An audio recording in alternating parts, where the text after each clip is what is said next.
Hello guys, magandang araw sa inyong lahat.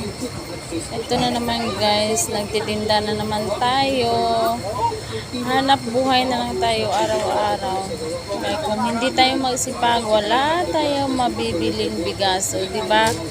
O, inulan na naman tayo ngayon guys. Naku, paano ba tayo makakaubos ng paninda nito guys? Kung ganito na lang lagi, uulan.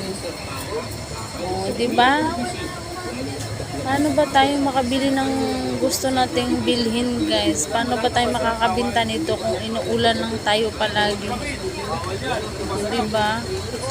Gabi, ang kalaban lang naman dito sa mga nagtitinda kagaya ko na vendors, ulan.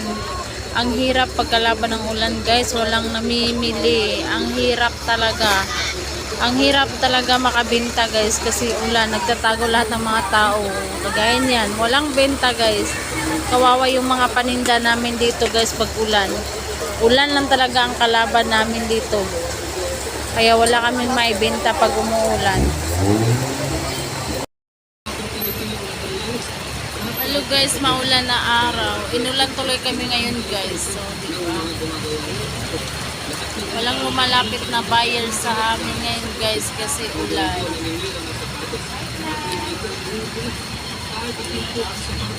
Maulan na kahaponan guys. Magandang hapon sa inyong lahat. Maulan na araw. Yan ang kalaban namin dito guys, ulan. Pag umuulan, wala kaming benta. Nga kami. Diba?